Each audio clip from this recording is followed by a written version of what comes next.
Credo in unum Deum. A religião parece ter se colocado como uma representação político-social da espiritualidade, cuja finalidade, talvez necessária, sirva para uma determinada função de caráter comportamental. Ao longo da história, ela, a religião, serviu como ferramenta de organização de conduta coletiva, onde os hábitos, os valores, os comportamentos morais e éticos são tangidos dentro de uma linha que traz controle e estabilidade social. Sobre uma ótica sociológica e psicológica, através do medo, da punição, do caos, da exclusão ou da morte, a religião parece ser utilizada como um mecanismo inteligente, com método, ao mesmo tempo em que a ameaça de queimar o pecador pela eternidade do fogo inferno oferece também, em contrapartida, um sentido de inclusão, salvação, cujo caminho passa pela obediência cega às autoridades eclesiásticas. Dessa maneira, deixando a impressão de uma escolha de livre-arbítrio, uma opção para o pecador alcançar a providência divina. A esperança, como uma porta de acesso. Nesse processo de controle social, as instituições religiosas selecionaram nas escrituras sagradas aquelas cujas interpretações reforçassem determinados modelos de submissão e obediência diante da ameaça divina sobre a cabeça dos mortais, incutindo a culpa sob promessa de oferecer o perdão em forma de paraíso como moeda de troca.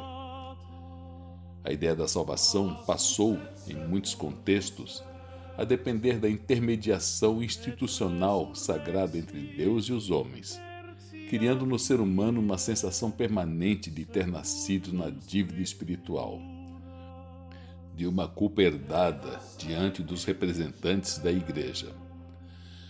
Assim, um olhar que deveria ser direcionado para dentro, para o autoconhecimento, para a consciência, a religião inverteu o sentido de direção, colocando o crente diante de um julgamento, de uma culpa intrínseca, distanciando a busca pessoal do sagrado em troca de um intermediário, um sacerdote, para alcançar esse fim. Do ponto de vista filosófico, o ser humano não é um indivíduo isolado, mas parte inseparável de um sistema vivo da natureza, que revela o princípio contínuo de transformação. Há muito que é sabido que, a nível atômico, nada desaparece completamente. Tudo se organiza. Da semente que tem a potência da árvore, que se desenvolve, cria seus frutos e criam sementes e retornam um ciclo. Das estrelas que colapsam para formar novas estrelas, novos elementos, do corpo que foi retirado da terra, e a terra retornará, e tudo se recicla, e assim as possibilidades no sagrado são manifestações divinas eternas. Para muitas tradições espirituais antiguíssimas, Deus não era visto como uma figura antropomórfica, de um homem velho, barbudo, sentado no trono, cuja cognição se manifesta humanamente, com poder de odiar, punir ou amar seus filhos. Para algumas dessas tradições espirituais antigas, eles tinham uma linha de raciocínio como a de Spinoza, que entende Deus como a natureza, e por defender esse posicionamento, ele pagou caro por essa conclusão. E foi nesse contexto que alguns textos religiosos foram considerados ameaçadores à ordem vigente, pois poderiam despertar saberes de caráter liberal, desviando assim dos interesses canônicos. Muitos desses textos foram retirados das bibliotecas e mosteiros, queimados, desaparecidos, sob pena de ser excomungado ou até responder por heresia a quem ousasse guardar ou divulgar seus conteúdos. Livros e escrituras libertadoras foram confiscados e queimados. No entanto, alguns manuscritos antigos sobreviveram, guardados em jarros de barros de cavernas por uma comunidade judaica, provavelmente os essênios, e encontrados por um acaso por pastores de cabra. Esses textos sagrados ficaram escondidos por quase 2000 anos.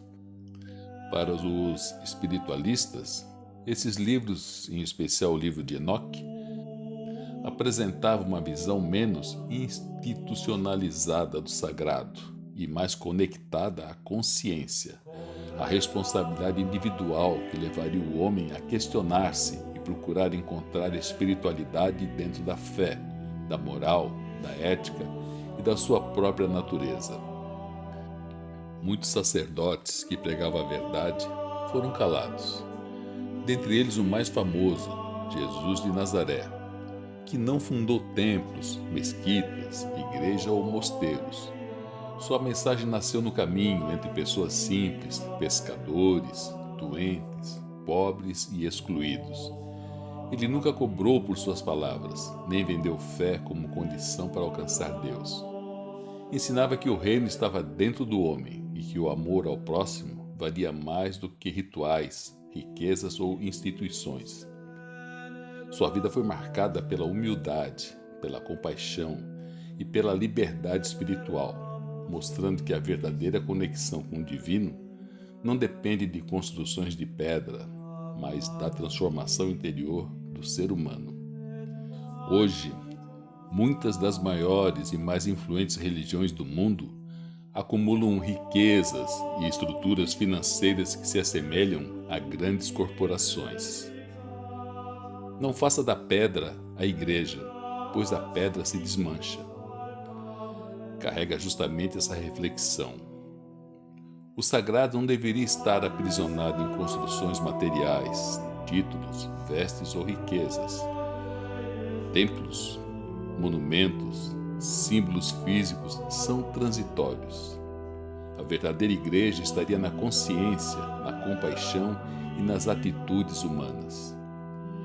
Entretanto, o que frequentemente se vê são montanhas de dinheiro erguidas em estruturas religiosas grandiosas, enquanto o essencial se perde na simplicidade do amor, da empatia e da transformação interior.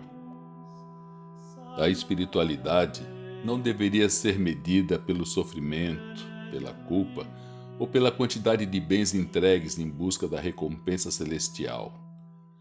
A verdadeira liberdade talvez esteja em compreender as lições silenciosas que a vida apresenta diariamente. Em algumas vezes de entendimentos suaves, outras vezes profundamente duros, até percebemos que cada ser humano é responsável pela sua própria luz. Somos nossos próprios juízes. E com certeza não há juiz mais imparcial e rígido do que nós mesmos. É como está escrito: vós sois o templo. Talvez a maior experiência espiritual não esteja em procurar Deus fora, mas em reconhecer que o divino se manifesta na consciência, na natureza e na maneira de como escolhemos existir no mundo. Pois somos gotas d'água do oceano divino, fragmento da grande consciência.